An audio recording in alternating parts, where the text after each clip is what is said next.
les pionnières du CC Foot féminin. Et leur nom sera à jamais gravé sur les tablettes historiques du CC Foot en France avec le coup d'envoi donné Mireille Loeffler. Ce match de gala, retour entre Schiltigheim et St. Pauli. Mais ce ballon est intercepté par Toya Kuster. On essaye de trouver la balle du côté de Mireille Loeffler et Toya Kuster. Toya Kuster qui dribble. Jessica Zizo, peut-être la première occasion pour Toya Kuster. Elle est dans la surface de réparation. La frappe! Et comme hier, le premier tir est le bon pour Toya Kuster. Frappe du gauche et l'ouverture du score pour le FC St. Pauli. Toya Kuster, son 6e but en 2 jours. Elle a percé plein axe. Elle a débordé Jessica Zizo dans le camp français. Elle était dans la zone B. Elle est rentrée dans la surface de réparation. Elle a tiré du gauche et ça passe sur la droite de la gardienne. 1-0 dans la zone D, c'est contrôlé par Toya Kuster qui contrôle le long de la barrière, qui va essayer de dribbler, qui va rentrer encore dans la surface de réparation. Et 2-0, 2-0, occasion très rapide pour la numéro 8 allemande. Après le but, elle a récupéré un ballon dans la zone D, elle a longé la barrière, elle est rentrée dans la zone C en passant la ligne médiane. Elle est allée dans l'axe, elle a frappé du gauche au premier poteau. Elle est rentrée dans la surface, elle a tiré du gauche au premier poteau, ça passe juste à droite de la jambe d'Anaïs Pernaut et ça rentre 2-0 pour St. Pauli. La double buteuse Toya Kuster qui va récupérer et qui va peut-être faire la même action dans la zone D, revenir sur ses pas. Elle est dans l'axe, elle est dans le camp français, plus qu'une joueuse à dribbler, c'est fait, elle est dans l'axe, elle est dans la surface de réparation, peut-être le 3e but, oui, 3e but en autant de tirs, 3e but en 3 minutes pour Toya Kuster. Elle est rentrée dans la surface de réparation, elle a frappé du pied gauche, plein axe, ça va sur la gauche de la gardienne Anaïs Pernaut. Ça rentre 3-0 avec Toya Kuster. C'est trop facile. Elle est passée dans l'axe. Elle a dribblé la numéro 6 de Schiltigheim. Elle a frappé dans la surface. Ça rentre 3-0 pour St. Pauli. Zizo qui essaye de dégager. Et encore une fois, Toya Kuster qui intercepte, qui transmet du gauche dans la surface de réparation pour Rudy. Rudy qui est dans la surface. La frappe de Alissa Rudy. C'était non cadré, elle a frappé du droit, elle était dans la zone B, elle a frappé du droit en direction de la lucarne d'Anis Perlot. Ça passe à quelques mètres à gauche des buts de la Française. Et le coup franc très dangereux qui est joué avec Rudy qui va se mettre sur son pied droit, qui frappe et l'arrêt du pied gauche au sol d'Anaïs Pernaut. Il le fallait pour que Schiltigheim fasse mieux que la première mi-temps d'hier. Ils étaient menés 4-0 à la pause. Ça fait 3-0. Il reste 1 minute 21 à jouer. Mireille Loeffler qui a gratté un petit ballon dans la zone B. C'est finalement intercepté par Toya Kuster qui va faire un petit pont sur Jessica Zizo. Toya Kuster qui déborde, qui rentre dans la zone D, qui est au niveau de la surface de réparation, qui va tenter de frapper. Le 4e but de Toya Kuster.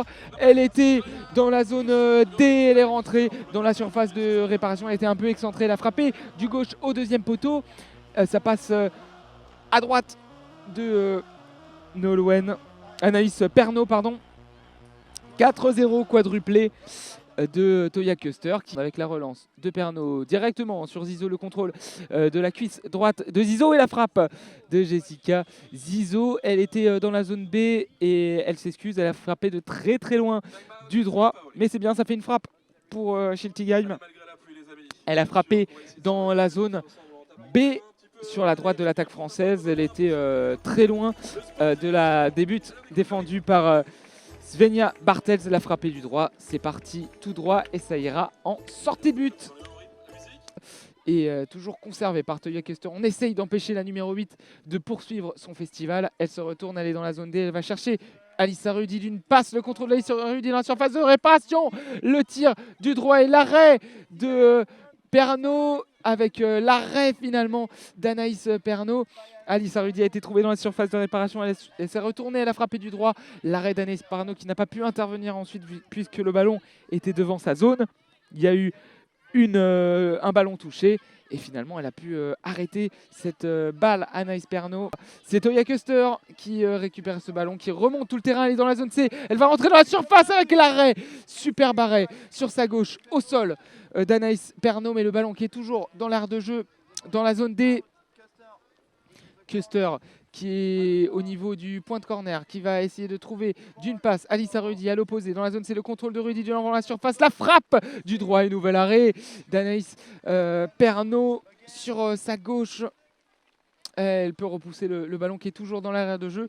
Schiltigheim qui souffre, mais qui conserve pour l'instant ce 4-0 en défaveur certes de Schiltigheim, mais c'est mieux que le match d'hier. Elles s'étaient inclinées 6-0. Toya Custer, l'Allemande qui peut se retourner, elle est pressée par Zizou, elle est le long de la barrière, elle rentre dans le camp français, dans la zone D, elle va essayer de passer dans l'axe, magnifique, elle a résisté au retour de Cotin, la frappe du gauche, c'était cadré, c'était plein axe, ça manquait de puissance et Pernot a pu saisir cette balle. Et bien joué, Cotin qui s'interpose, qui va essayer avec ses chaussures vertes de repousser le danger. Et on est toujours dans la zone D. Et c'est fini. La victoire 4-0 de Saint-Pauli. Le quadruplé de Toya Custer. La menace numéro 1 de cette équipe qui a encore fait un récital aujourd'hui. Après 5 buts hier, elle en a marqué 4 aujourd'hui, les 4 buts de son équipe. La victoire de Saint-Pauli face à Schiltigheim qui a pu découvrir la compétition. Un match officiel sur le sol français. C'est une première historique. 2 matchs se sont écoulés. Match aller 6-0 pour Saint-Pauli. Match retour 4-0.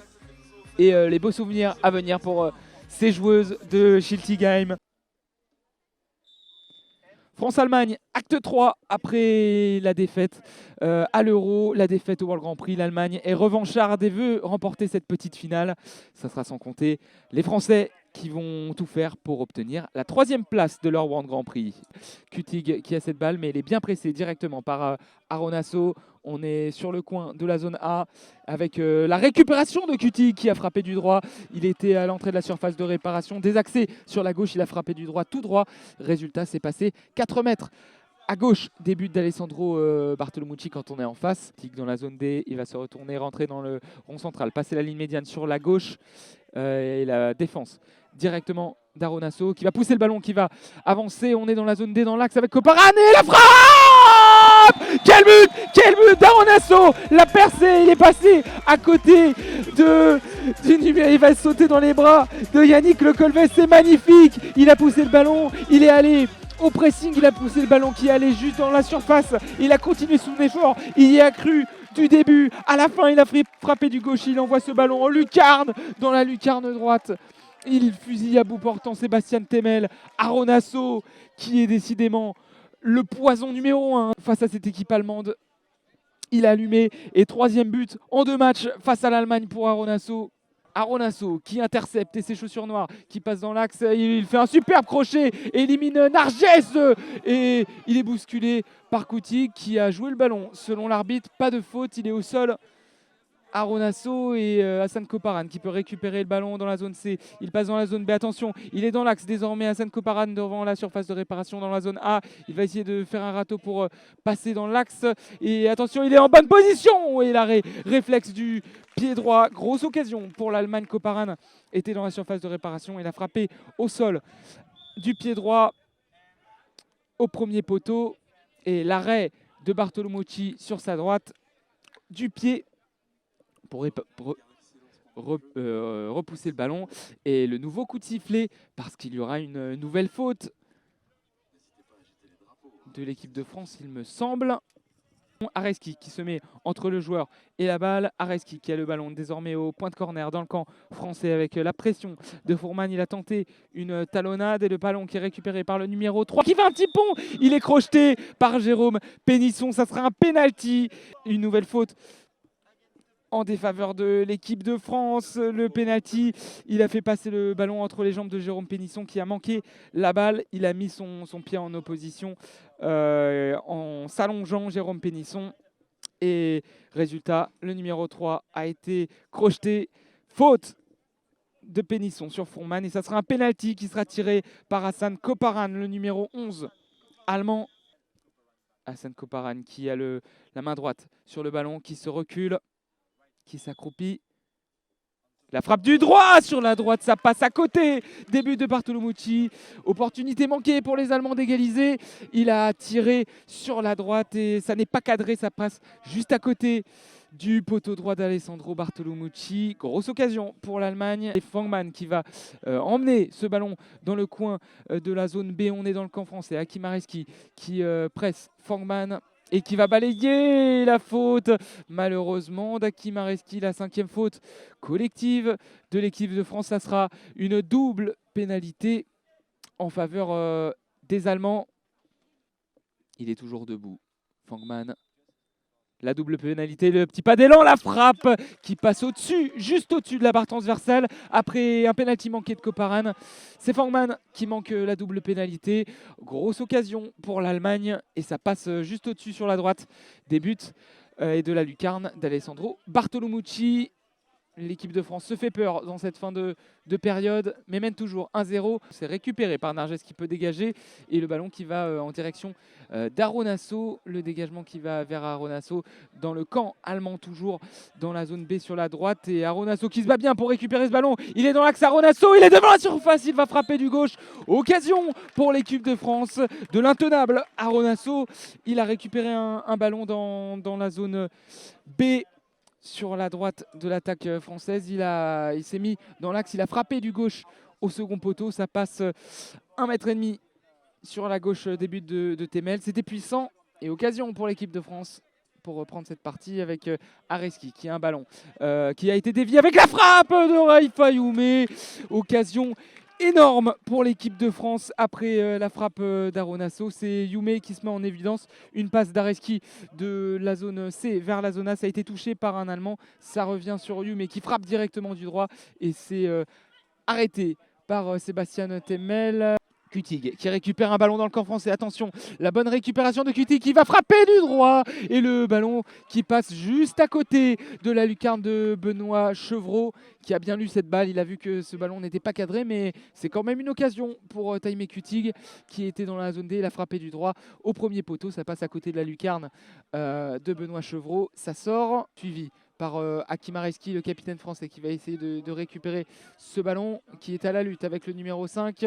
Grosse bagarre pour récupérer la balle et c'est finalement Narges qui a qui peut se retourner, la frappe et la barre transversale.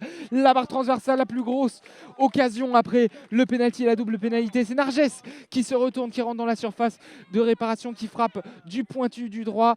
Ça allait en direction de la lucarne gauche et finalement c'est trop haut. Ça touche le haut de la barre transversale. Ça sort, occasion énorme. Et Fangman qui peut récupérer dans la zone D, l'Allemagne qui met la France sous pression. Narges désormais dans la zone D. Gros temps de possession pour l'Allemagne, 5 minutes 24 à jouer. Et Narges qui est dans la zone C, qui va se mettre sur son pied droit dans la surface. Oh là là, ça passe juste à côté. Ça passe juste à côté, la frappe de Narges du droit. Il était à l'entrée de la surface de réparation dans la zone C. Il a frappé du droit, du pointu. La frappe était puissante. Et Benoît Chevreau qui peut-être était battu. Il est resté immobile à son premier poteau. Il a tiré au second poteau. Le numéro 5 allemand, le géant. Et le ballon qui passe juste à côté, à droite, des buts de Benoît Chevreau. Occasion énorme. Il envoie un ballon à l'opposé de l'axe vers Aronasso dans la zone B. La frappe manquée d'Aronasso. C'est récupéré par Kutig qui vient de rentrer. La nouvelle frappe d'Aronasso qui a récupéré un ballon dans la zone A. Il a frappé de très loin du gauche. Elle n'était pas trop mal cette frappe puissante qui part premier poteau sur la gauche. Des buts de Temel et Fangman. Le numéro 20 allemand, capitaine avec son brassard noir et blanc qui va se mettre derrière Narges. Corner qui sera tiré de la gauche vers la droite. On a passé vers Nico Rother. La frappe de Nico Rother. Il était tout seul face à Benoît Chevreau et il a manqué sa tentative. Il a poussé le ballon trop loin après son contrôle. Il a frappé du droit. Il a pu qu'effleurer le ballon, mais encore une énorme opportunité pour l'Allemagne. Et le corner tiré de la droite vers la gauche avec Fangman qui se retourne, qui frappe du droit. Ça n'a pas été touché. Ça sort et ça sent bon. 2 secondes à jouer. Le ballon dans les mains de Benoît Chevreau. Il était totalement désaxé. Il a frappé du droit. Ça passe à côté, loin à côté. Et Chevreau qui envoie ce ballon qui va vers Fabrice Morgado. La France l'emporte 1-0. Le but d'Aronasso qui permet à la France d'être 3e de ce World Grand Prix 2022. L'équipe de France qui s'impose face à l'Allemagne 1-0 avec Un joueur qui est au sol, c'est Benoît Chevreau qui est venu voir son capitaine Hakim Areski qui est dos à la pelouse. Les joueurs qui se congratulent. Le numéro 12, Jérôme Pénisson qui vient voir Sandro Bartolomucci. Pénisson qui est dans les bras de Fabrice Morgado. 1-0 pour la France qui l'emporte. La France qui est troisième. Les Français qui sont troisième de ce World Grand Prix 2022. La grande finale de ce World Grand Prix 2022, le Brésil affronte le Japon pour une revanche. Le Japon avait gagné 1-0 lors du tour principal et dans la zone C avec un Brésilien qui a fait une percée sur la gauche. Ça sera une sortie de but. Maicon pour la frappe. À l'effet, elle était soudaine, elle a surpris tout le monde. Il était sur la droite dans la zone D. Il a contrôlé ce ballon à 2-3 mètres de la surface de réparation. Il était excentré, il a frappé directement du pointu. C'était cadré, mais sans danger, directement sur Kamiyama. À la relance de Kamiyama vers le numéro 10, Kawamura. Et c'est un autre numéro 10, justement, Maicon Junior, qui récupère cette balle, qui part en conduite de balle. Dans l'axe, il est dans le camp brésilien. Il passe dans la zone D. Il fait une super conduite de balle. Il va rentrer dans la surface, la frappe et ça passe juste à côté. La plus grosse occasion depuis le début de cette partie. 10 minutes 33 à jouer. La frappe de Maicon Junior qui est rentré dans la surface de réparation dans la zone D. Il était sur la droite.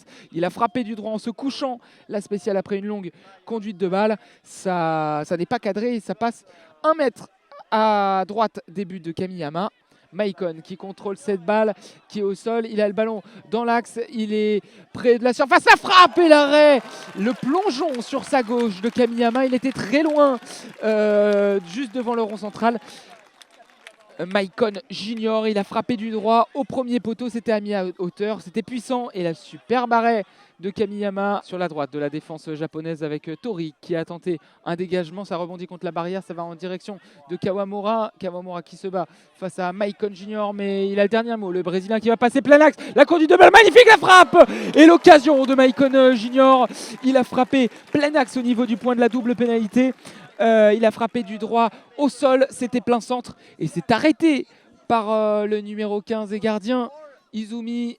Mais c'est une belle opportunité pour le Brésil avec un joueur brésilien, Samir qui pousse le ballon, Samir qui est dans l'axe, attention la remontée de balle du Brésilien, Samir qui va passer dans l'axe, le râteau pour se positionner sur son pied droit, il va revenir sur son pied gauche, le festival de Samir devant la surface et la faute, la grosse faute du japonais Samir qui avait pourtant 4 japonais en face de lui et il a fait le café dans cette défense du Japon.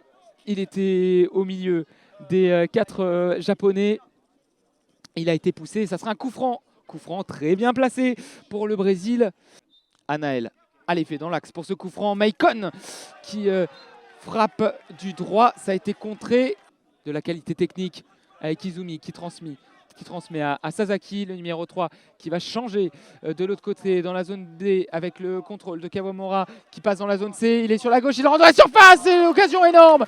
Je parlais du monde d'occasion. Et bien Kawamura me fait mentir avec une frappe du pied droit. Il est rentré dans la zone C. Dans la surface de réparation, il a frappé et Jeanne qui s'interpose au premier poteau. Gros arrêt du numéro 1 qui a bien bouché l'angle dans le coin de la zone D. Le coup de sifflet de l'arbitre, le corner tiré de la droite vers la gauche avec Kawamura qui frappe du gauche et l'énorme arrêt de Jehan qui se couche très vite sur sa droite. Il a frappé Kawamura au second poteau du gauche, le ballon qui est allé petit filet, puissant. Et Jehan qui se couche sur sa droite pour sortir cette balle corner, énorme arrêt de Jehan.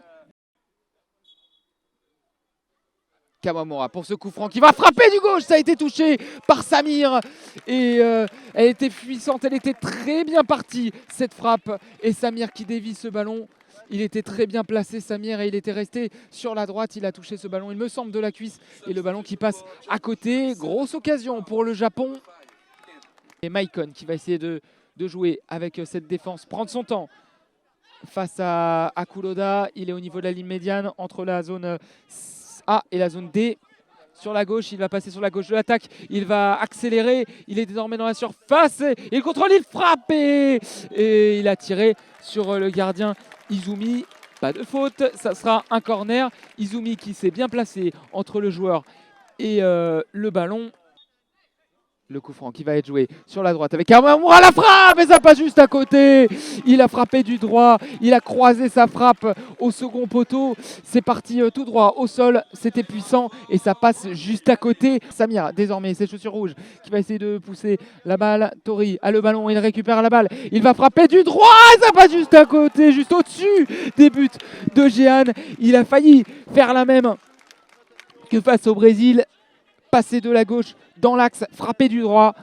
Et là, il a frappé du droit. C'était pas au sol, mais c'était en l'air. Et ça passe juste à côté. Énorme occasion pour le Japon. Ça ira dans les bras d'Izumi qui va envoyer le ballon vers Kawamura. Et c'est fini. Fin du temps réglementaire ici à Shilty Game pour cette grande finale entre le Japon et le Brésil. Les deux équipes qui ont eu des occasions, mais personne n'a réussi à trouver la faille. De grosses défenses, il faut le dire.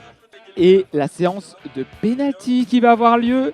Kawamura qui est prêt à tirer ce pénalty. Il va tirer du droit et c'est arrêté au sol sur sa droite de Jehan. Jehan qui a célébré, qui a levé les doigts au ciel. Arrêt de Jehan pour ce premier tir. Et on en reste à 0-0. Le premier tir japonais a été manqué. Il était cadré, il était puissant. Sur la gauche. Mais l'arrêt de Jehan au sol par l'intérieur de la cuisse. Maicon qui met les mains sur le ballon. Il va s'élancer, il va frapper, l'arrêt exceptionnel de Kamiyama avec le bras gauche, puis le pied gauche. Elle était plein centre, elle était puissante. Il a touché le ballon du bras gauche, ça a touché le pied gauche et c'est sorti. Il a tiré plein axe. Maicon Junior, le capitaine. Et c'est manqué également pour le Brésil. Ballon sous la semelle de Yuzuki Sonobe. Il a les mains en face de lui. Pas d'élan, la frappe et c'est non cadré. Ça passe à gauche, 1 mètre à gauche. Des buts de Jehan. Sonobe qui monte sa déception. Et on en reste à 0-0. Et le pénalty de Sonobe à l'instant pour le Japon n'est pas cadré, passe sur la gauche, au sol. Samir qui a les mains sur le ballon, lui et ses chaussures rouges, pas d'élan, il va frapper du droit et l'arrêt encore de Kamiyama, c'est un festival de gardiens, super barré encore tiré dans l'axe, il était parti sur sa gauche Kamiyama, il a tendu son bras droit et s'est arrêté. Tori qui a le ballon sous la semelle, il frappe et ça touche le haut du poteau gauche. Tori qui a frappé, qui a croisé sa frappe. Et ça touche le haut du montant. Et désormais, c'est une balle de match. Balle de match pour Carlinhos. Balle de match dans ce World Grand Prix. Carlinhos, ça frappe du droit. Le Brésil remporte le World Grand Prix avec cette frappe de Carlinhos. Carlinhos qui donne la revanche au Brésil, qui a été battu face au Japon dans ce World Grand Prix. Et en finale, c'est Carlinhos qui met ce ballon au fond des filets. Il a tiré du pied droit au deuxième poteau. Et le ballon qui est puissant, qui est au sol et qui rentre. Le Brésil remporte le World Grand Prix 2022 à Shilty Game. Et les Brésiliens qui sont sur la gauche, qui sont en ronde, qui sont heureux, qui célèbrent. Josinaldo qui est en pleurs, le sélectionneur brésilien. Bamba, le sélectionneur qui met la main droite sur ses yeux. Il est en pleurs, Josinaldo. Il est heureux. Et les Japonais qui sont tristes, mais qui vont quand même aller saluer le public français. Les Japonais qui ont tellement pris du plaisir près du public français.